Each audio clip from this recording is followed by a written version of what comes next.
roundtable things. Maybe bring up some issues that we're all familiar with our own teams, and just open it up as a roundtable discussion of strategies to solve the problems that we all face as vintage baseball captains and club presidents. This is somebody else's screen, so don't pay attention. Now you tell me. Yes, yes. So we have here the Detroit Wolverine. I don't know anything about it. Is there anybody in here who's just starting a team? Everybody here is an established club? All right. I just wanted to know that. So if I use some vernacular, discuss some problems. So all we're going to do is I'm just going to talk about a little bit about our club, why we've been able to be successful over the last 10 years, to keep the funnel full of new players, how we keep them going, and some strategies we have for recruitment and fundraising. And my colleague Pipes here will do the same for his club, and then we can open it up for discussion, and everybody can be part of the presentation. So my name is Dutch Eschman. We're from the Belleville Stags Baseball Club. Thank you, Scooter. We are just Metro East St. Louis. So we play with the circuit of teams in St. Louis. We are unaffiliated, independent, sort of. We're not backed by a historical society. We raise all of our own funds. We do have the support of a local Moose Lodge. They had a open field in the back of their lodge, and they operated their own leagues when I was a kid. That became overgrown. That field wasn't being used. My father-in-law was a member, which means pretty much I became a member of the lodge, and they were ecstatic to be able to give that some use. And our success as a club has a lot to do with them, because they opened up a concession stand, they put the plumbing back in it, they put a new roof on it, they sell concessions when we play, and so that's been a fantastic outlet. There's a lot of support for just some of the logistical things, the storage, that kind of thing. We started in 2011, Mules in the back.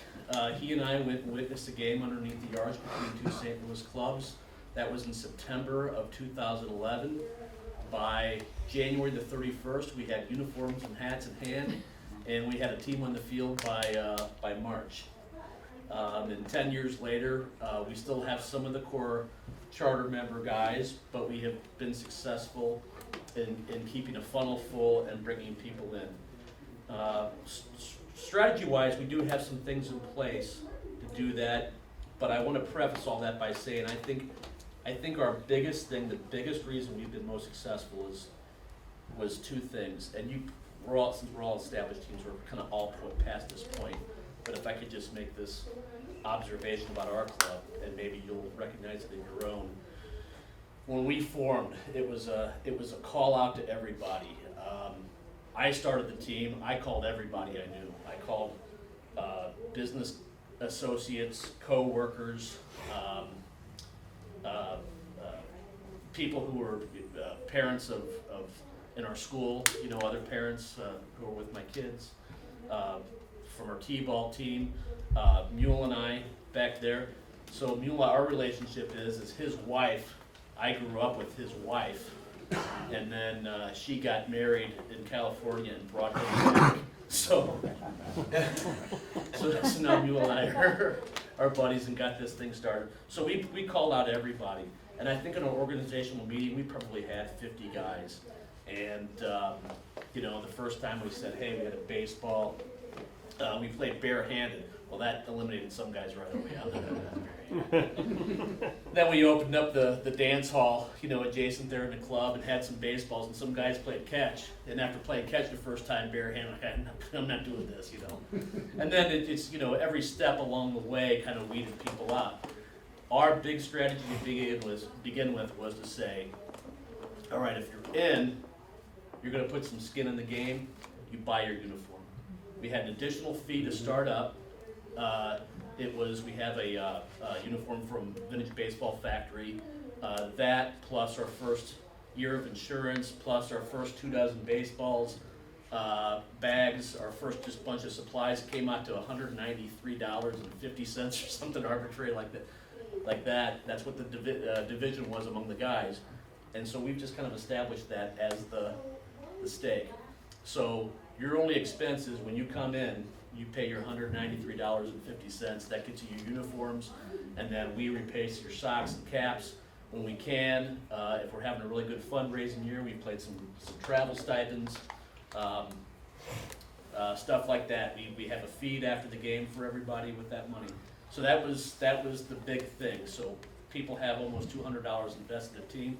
They came back, you know. And the way we've carried that forward is we have a 3 strikes and you're in policy.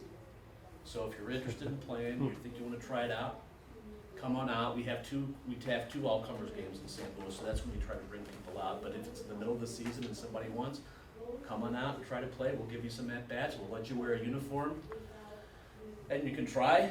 And some guys come back a second time. Sometimes they don't. We had one guy, his nickname, honest to God, was walk-off. The guy bats 4 times, doesn't get his hit. His 4th time up, you know, he gets a hit that wins the game for us. He never came back. And we carried him off the field and everything, and he never came back. Haven't heard a boo from him.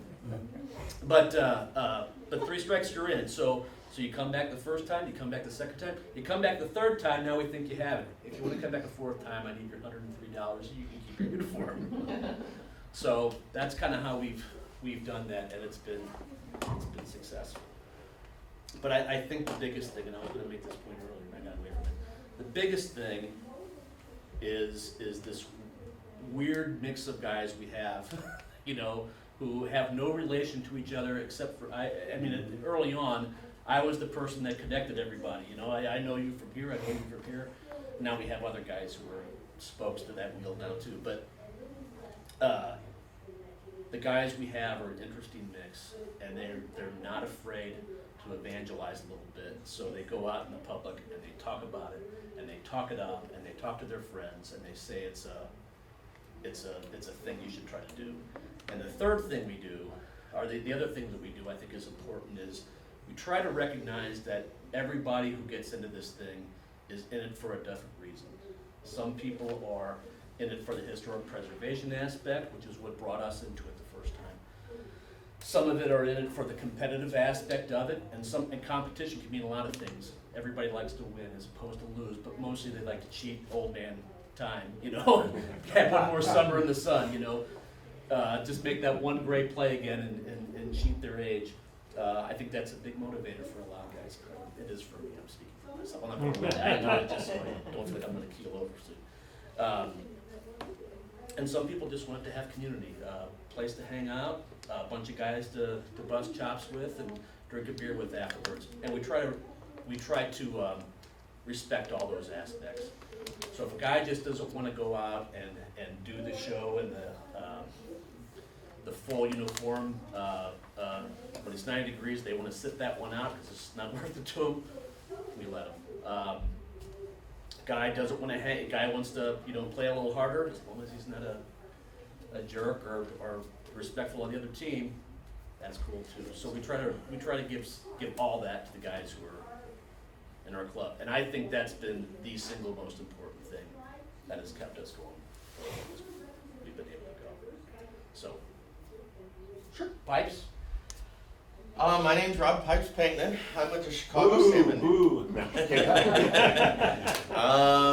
27 years ago, a woman working at a museum named Ellie Carlson was approached by someone, and they said, "Hey, we're doing the Civil War thing, and we want a baseball team. We heard that there's baseball teams that played back then and that." So they challenged her to put together a vintage baseball team. So she went to the Mount Prospect Park District and talked to some of the baseball teams, and she found one of the softball teams there that was willing to throw in and do this. 27 years later, we're about to start our 27th season now of doing that. As you all know, the professor, he ran the team for 23 years. He retired last year, and boss lady and I, being close friends, she asked me to take it over. I thought there were a lot of things that needed to change by the way the professor did things for 26 years, but he did an amazing job of keeping this team together, putting this team together for all these years. You all have met him. You all know what his personality is like. So you know how he did it exactly the way he does the VBBA. There's no difference in anything he's doing here to what he did for the team. So when I took over, I wanted to modernize. I wanted to bring more social media into it. We had a couple people doing some presentations today about media and about taking pictures and camera and stuff.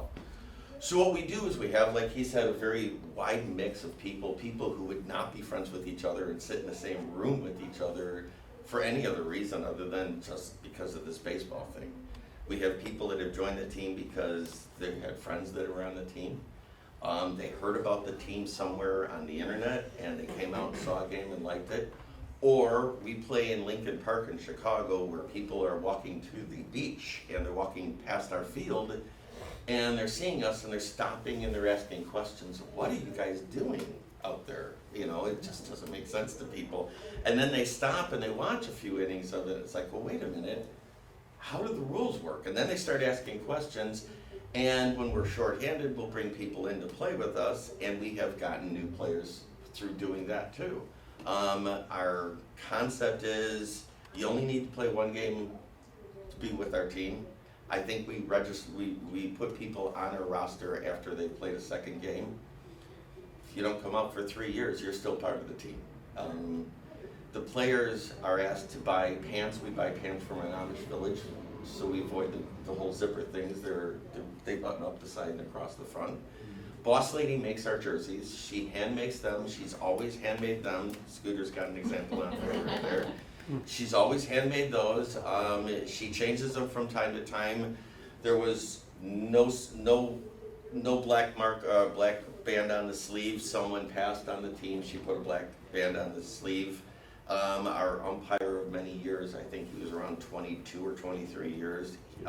He passed away, and now we've got his hat as part of our team emblem on. He's got it on his shoulder, the top hat. So people who have had children on the team, the children have grown up and become part of the team and have become studs on the team in some situations where some of our best players came as kids who were 8 years old who wanted to grow up and play with dad, you know, and we have players that play on our team that live in Springfield, that live in Indiana, Detroit. We've had players who've been as far away as, you know, in Wisconsin and stuff like that. So we are very relaxed about who we bring on the team. We try and find a way to work them in. We try and find a way to make them work. We had a guy that joined our team. His nickname was Floor Rise. His athletic prowess before joining our team was to move a chess piece from this spot to that spot. That's all the athleticism he has ever experienced in his life. We taught him that if he hit the ball on the ground and ran, he's fast enough to get to first. We taught him how to catch. We taught him how to play a position. He became very proficient at it, and then he wanted to learn another position, and then he wanted to learn another position. So he plays catcher, he plays second base, he plays right field, and he's become a serviceable player. He's not a great athlete. He's not someone you see, oh wow, he's going to hit the ball. You know, he's just does what he knows how to do, and we use him appropriately. We have other guys that hit the ball deep, and so you got to have all those things in the lineup. So we've encouraged that. We've encouraged players. We encourage the women of our members to play on their team. And then one of the women that was on the team decided she wanted to play in a hoop skirt. So her and Boss Lady sat down and made uniforms for the women. So the women have one uniform, the men have another uniform. We have one woman who doesn't want to wear the hoop skirt who plays in the same uniform the men do.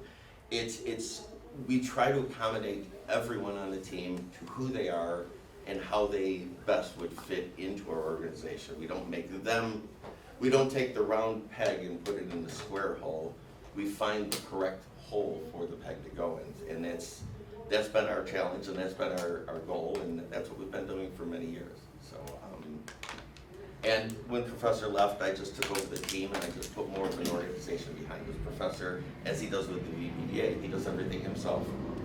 And I started putting coaches together, 3 coaches, because we're not going to have one coach because there's no one on the team that comes to every game.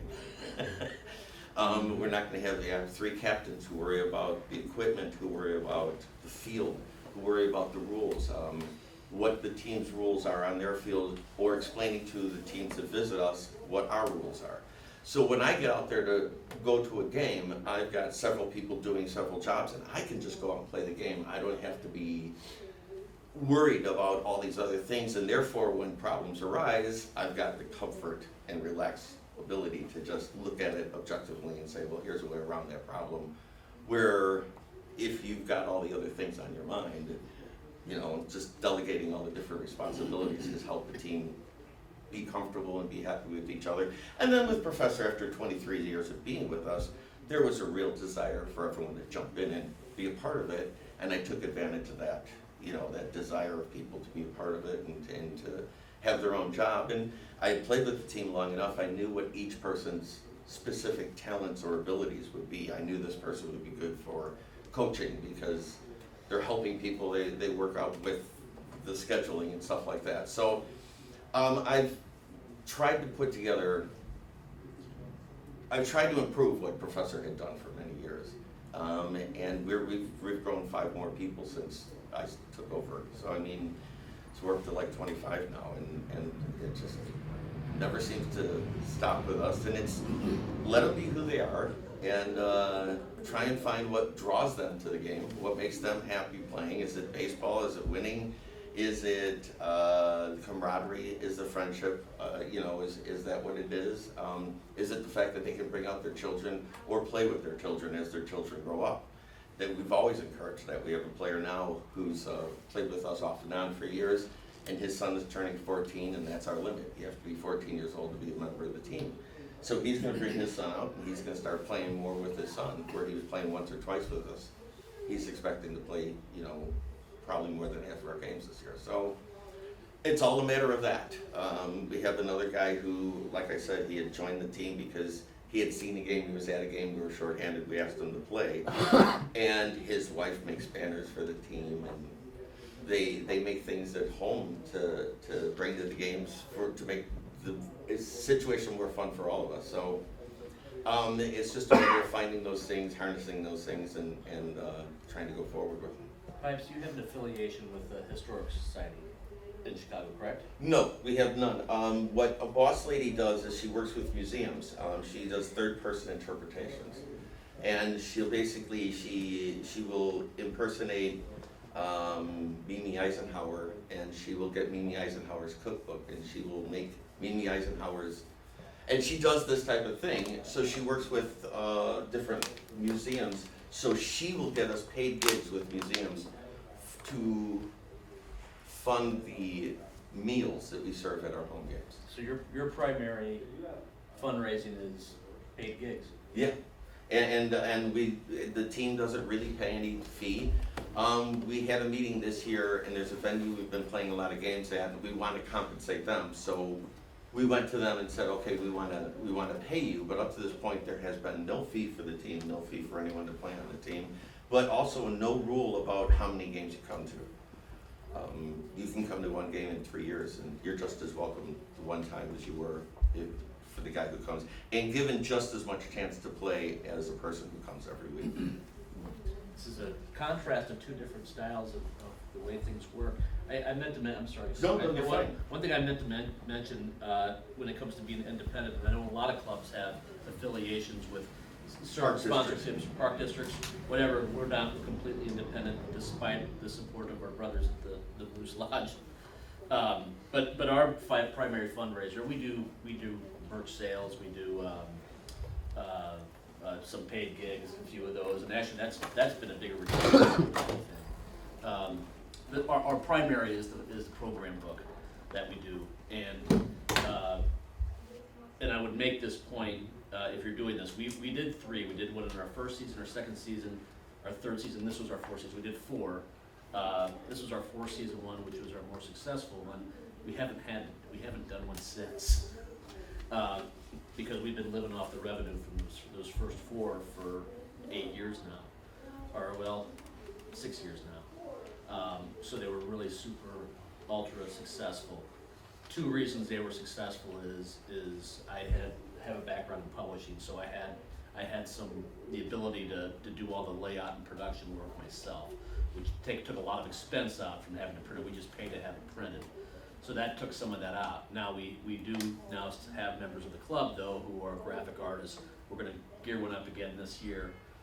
That's in the process still.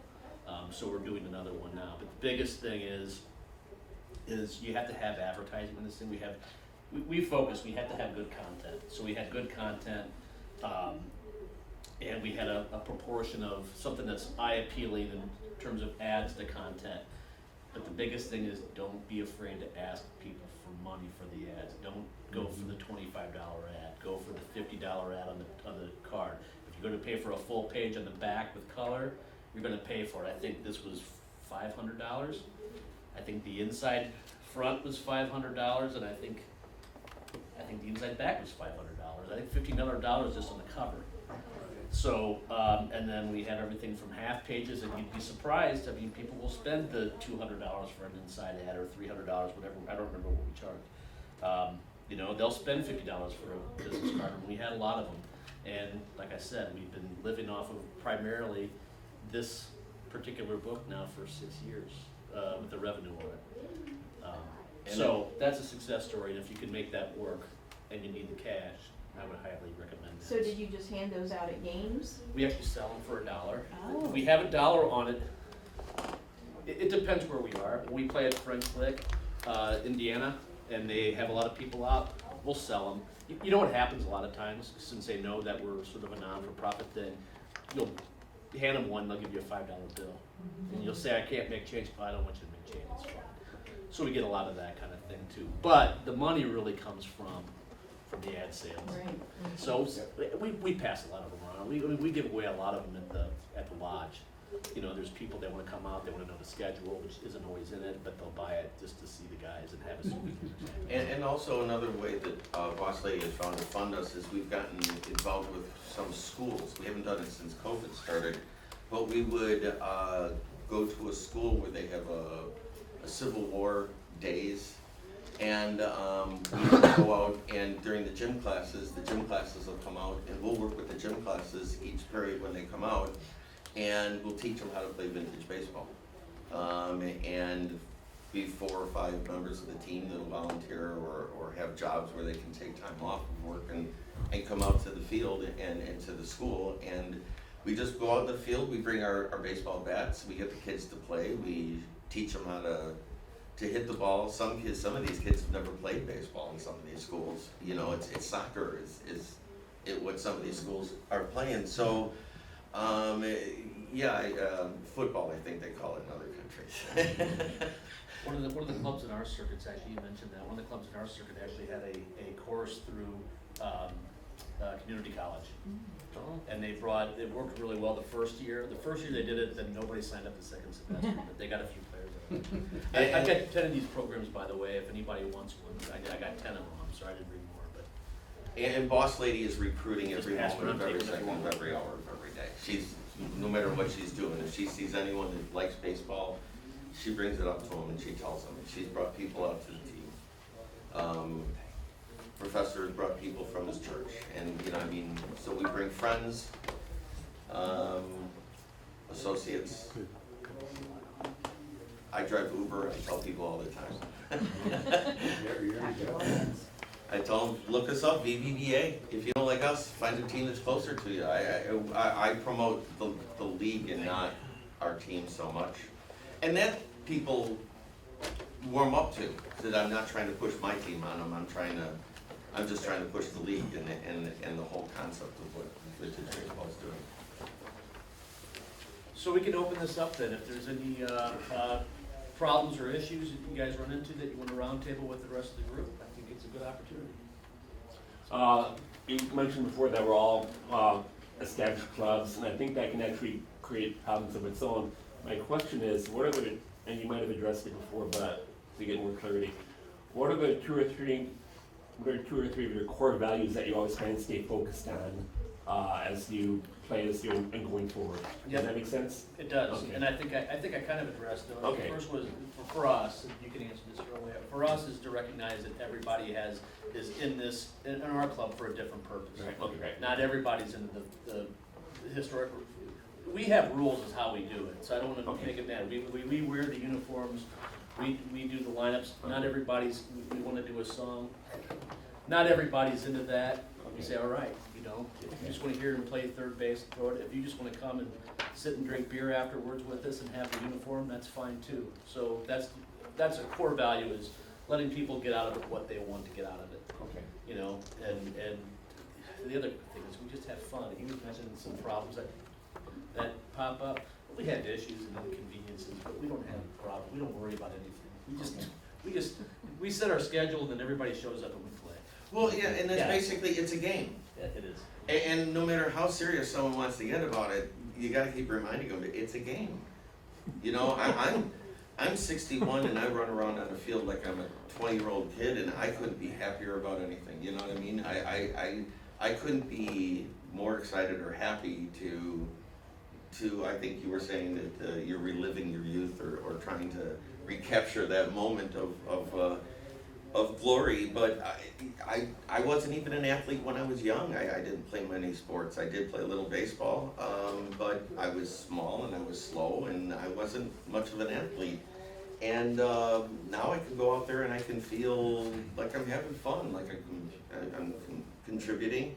But I only have to do what I have to do. You know what I mean? I don't have to play left field because that's not my position. Two questions I would ask of other clubs too. Two things that we do, and I know I've seen some teams do this and some don't. One thing, we very purposely put the benches on both sides, on the same side of the field. We don't do a first base, third base thing. We put them on the same side of the field and everybody sits together. Does everybody else do that too? Yeah, we do that. Yeah. We're working on it. Yeah. We're probably We've never gonna, done that, no. Yes, yeah, we do that, and it creates a different dynamic, you know, I mean, it's, the other thing too is we do a post-game feed at our place too. Just we haven't, since COVID, that kinda shut that down, but we'll get that going again, and it happens because we got the support of the Moosers too, who come out and they fire up the grill and they do, you know, it's great, they buy food in bulk, so we get pork steaks, so usually it's burgers and dogs, but we get pork steaks, or if they have a wedding reception the night before, some leftover chicken. Okay. What's Your next meals, game? are they for just players? Yeah. Or do you also What's for invite lunch? It's a the great question. spectators? What we usually do, well, we have a concession stand that's open, Right, and then they can buy. What we do is we pass out meal tickets. Each ticket's worth $1. We give everybody 5 tickets. And, you know, usually they don't use all 5 tickets, but for a ticket, you can buy, like, I think it's 2 tickets for a beer, everything else is $1. Everything else is 1 ticket. So a burger for a ticket, dog for a ticket, you know, so usually people use. And Boss Lady's a caterer, so she makes all of our food. Not all of it. Well, not all of it, yes. We ask players to bring out specific dishes that they make, and Scoop is his dish he makes. But it's really nice, I'm sorry. No. But it's really nice, though, if you haven't done it before, when everybody hangs around.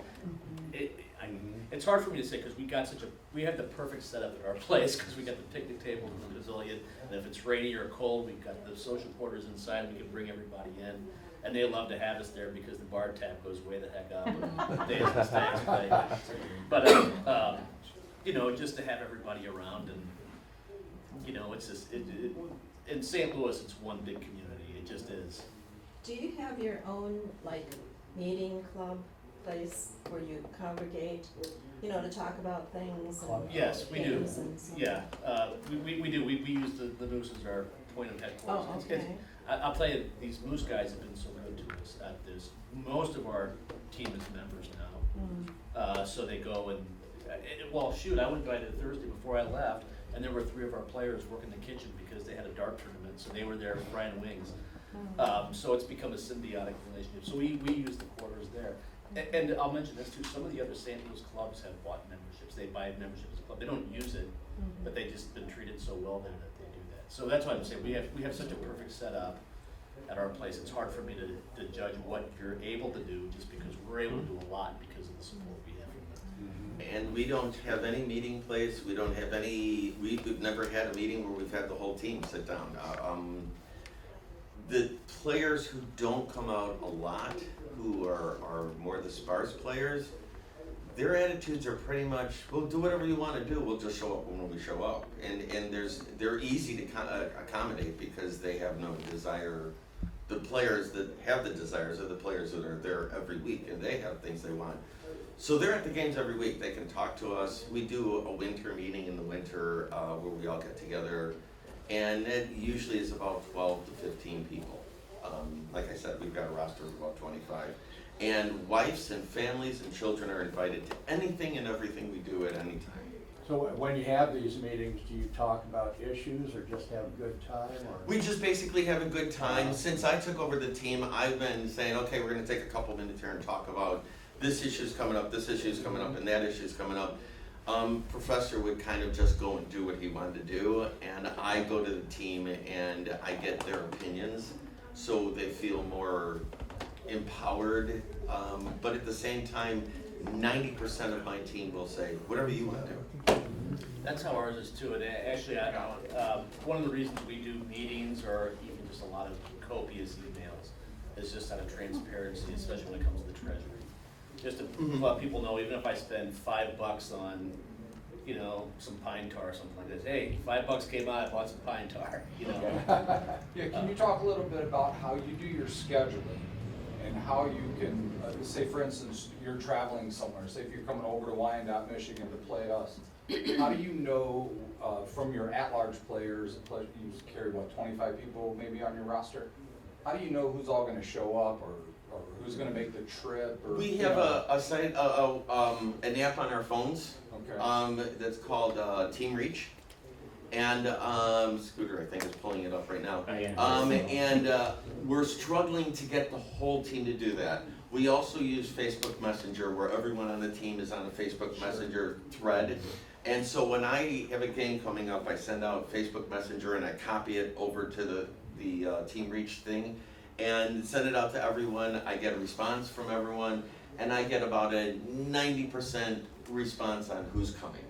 Okay. And then once everyone is there, we figure out what we're gonna do from that point on. The second part of the question would be, like, if you got all 25 ladies and gentlemen to show up, how do you set a lineup to where everybody gets a chance to play? I mean, That's been a constant struggle for the team for many years. There have been times where we're taking 7 people off the field and putting 7 people on every inning.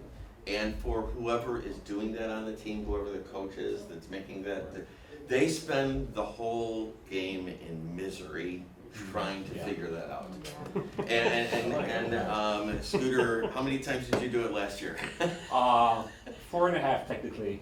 4.5, where he spent the whole game worrying about who was playing where, and after a while, you just get stirred. It just gets really hard and real tough.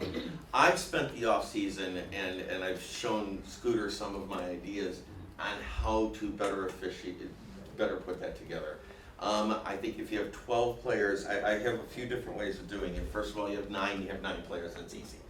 10 players, I have one person who roves around and backs up everyone on the team. You have 9 innings, 9 players. So someone gets to play the whole game and 8 people all play 1 inning off, and 1 person plays every position on the field. I'm usually one of the people that does that because I'm still capable to run fast enough to play some of the outfield positions. And as long as I'm in center field for 1 inning, we're safe. Now every team that's playing us is going to be hitting when I'm in center field, and I understand that.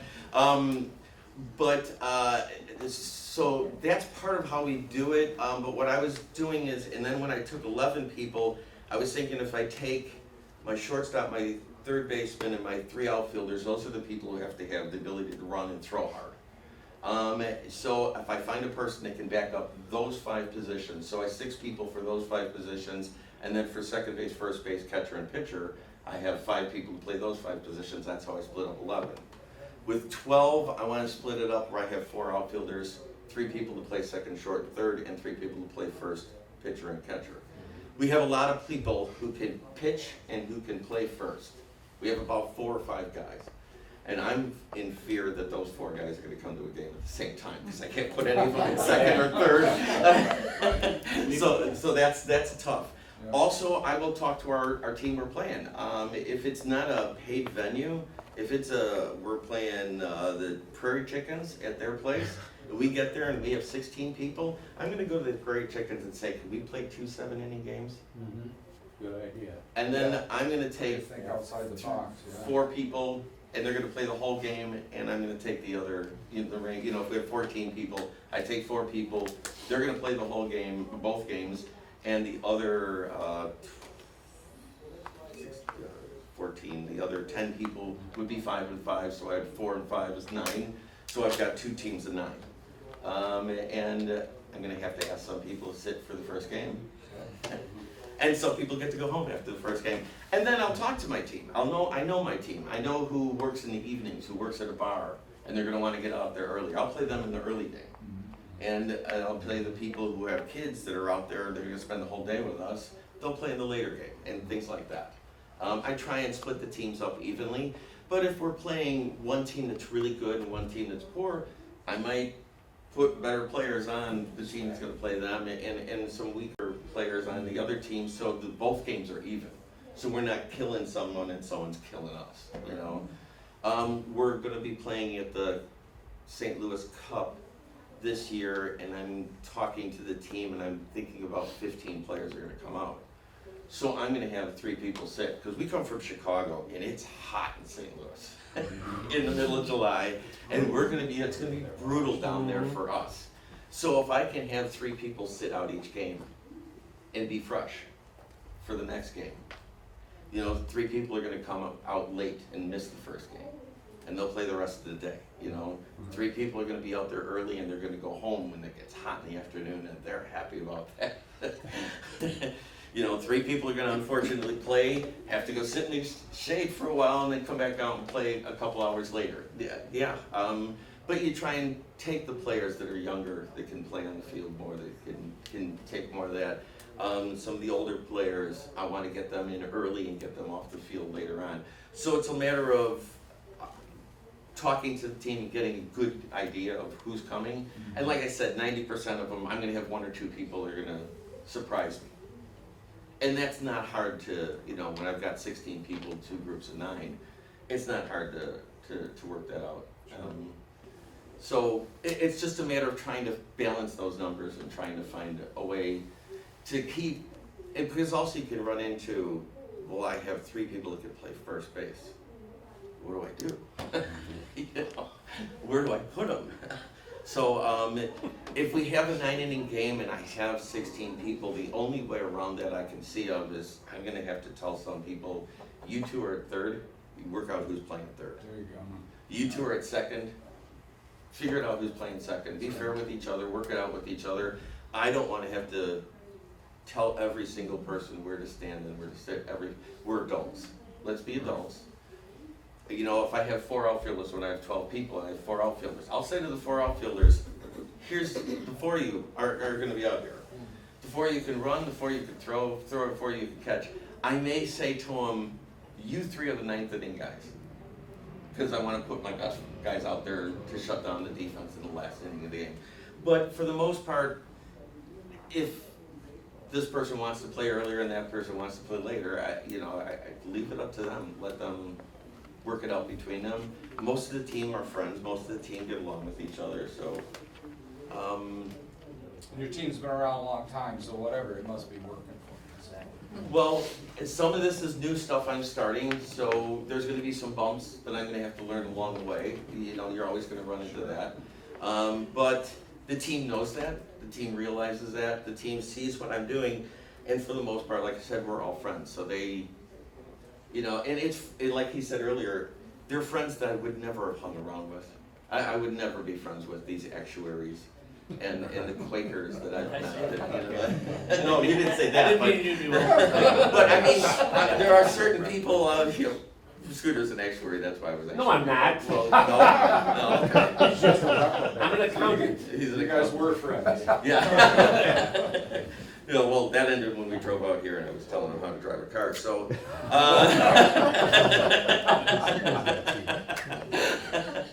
But anyways, so you look at what you have, like he said, everyone's there for a different reason.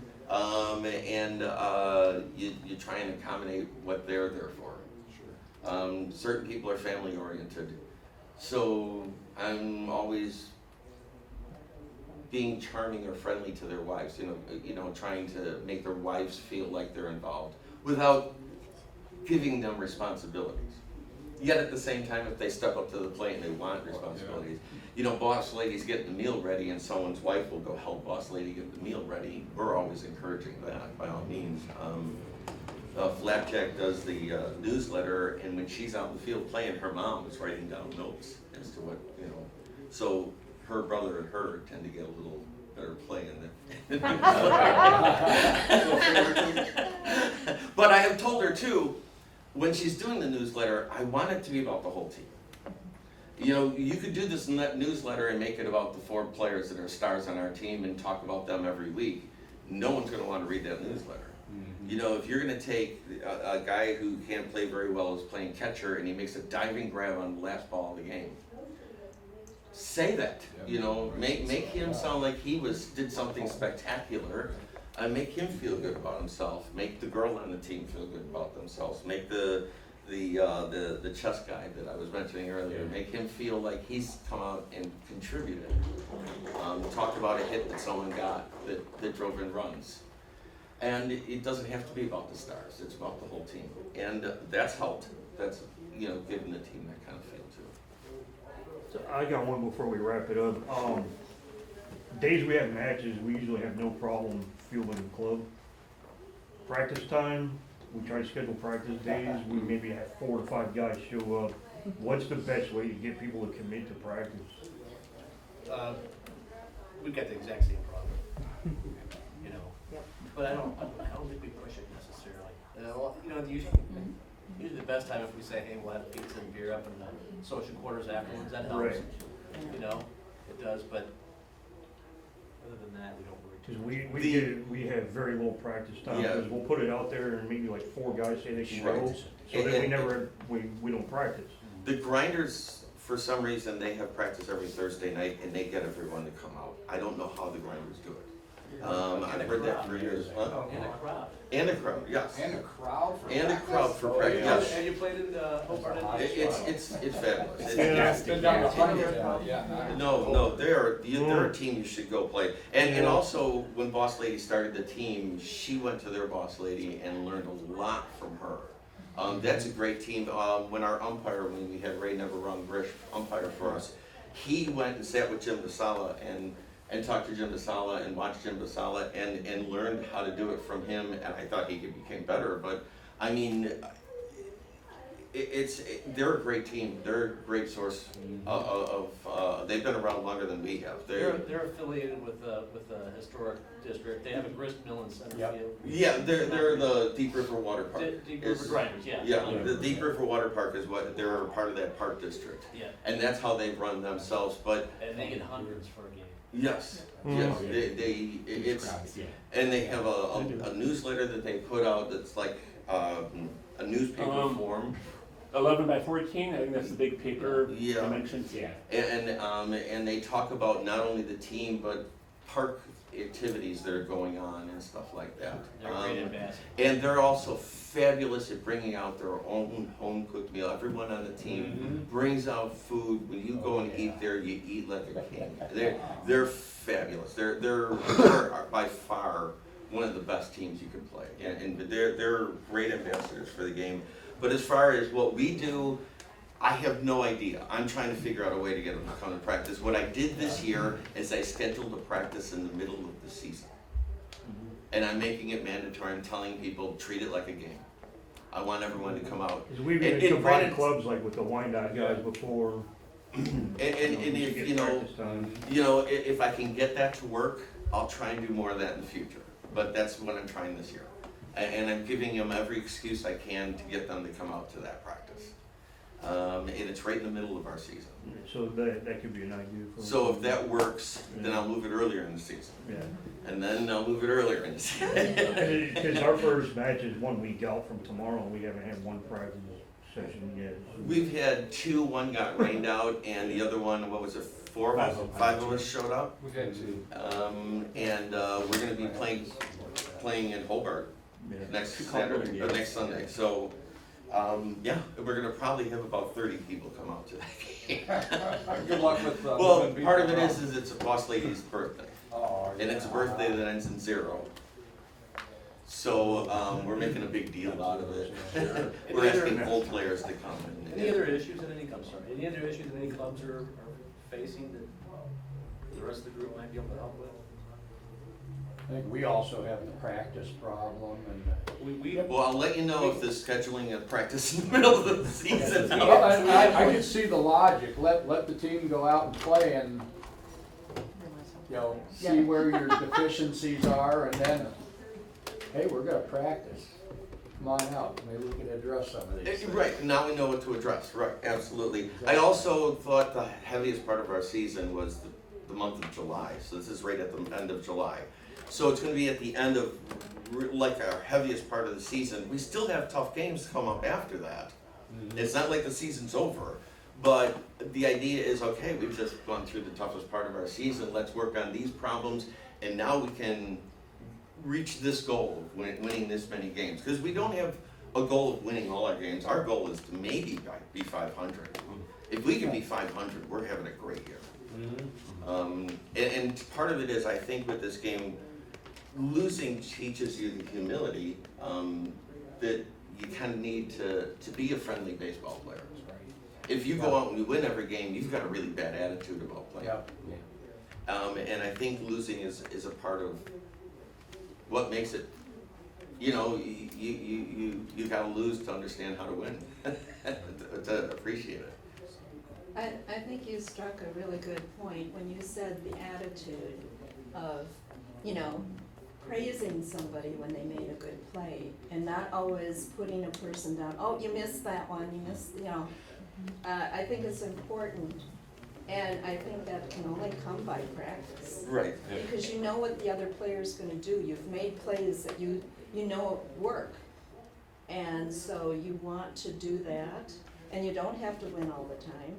But when the game's over, you go and congratulate the team that won, and you talk to them, and you spend time with them, and just have some fun. And sometimes, Have a beer, have a and cigar. we were talking about this right Everybody's before we came into the room, we were talking about it, sometimes you play a team and you're way better than them, or they're way better than you. So you play 7 innings and you're just crushing, one's crushing the other, and you decide you wanna have a second game. What we do is what we call a house of Bob. And we'll pick 2 captains, and they'll pick up teams, and both teams will play together as friends, and you're playing with your opponent, you're playing against your friends, and that really builds a camaraderie, not only between your team, but it also builds a camaraderie with the other team. Now you're not only friends with them, you're teammates with them, even though we're all teammates in vintage baseball, is basically the feel you get. And correct me if I'm wrong, sometimes you don't, for a house of game, you don't actually pick teams, you just count off 1, 2, 1, 2. Well, that's another thing we'll do is, we'll go around 1, 2, 1, 2, 1, 2, 1, 2. The problem I find with that is these 3 guys that are friends are gonna end up on the same team, no matter what you do. So I mean, that could be the weakness of it, yes or no? You get in line by age and then go 1, 2, 1, 2. I have done batting orders in those situations where we do House of Bob game. I will do batting orders by birthday. Who's born in January, you're the first batter. And go through the months of the year. And that way we're not worried about, then who batted last? He was in May. Oh, I'm in June. You don't even have to remember the order. It's time for your February birthday, so September ones kind of suck. Yes, I'm a February boy, he's a September guy, so, yeah. Yeah. But, I mean, so it's just a matter of finding what works for people and trying to keep them happy. I mean, we have certain people that come up and complain and whine and moan every week. And you know what? That's who they are. We let them do it. Be who you are. If you want to complain and whine and moan, fine. We're not going to put a lot of, if we find it valid, we'll do something about it. But if it's not valid, we're not going to let it control us. All right.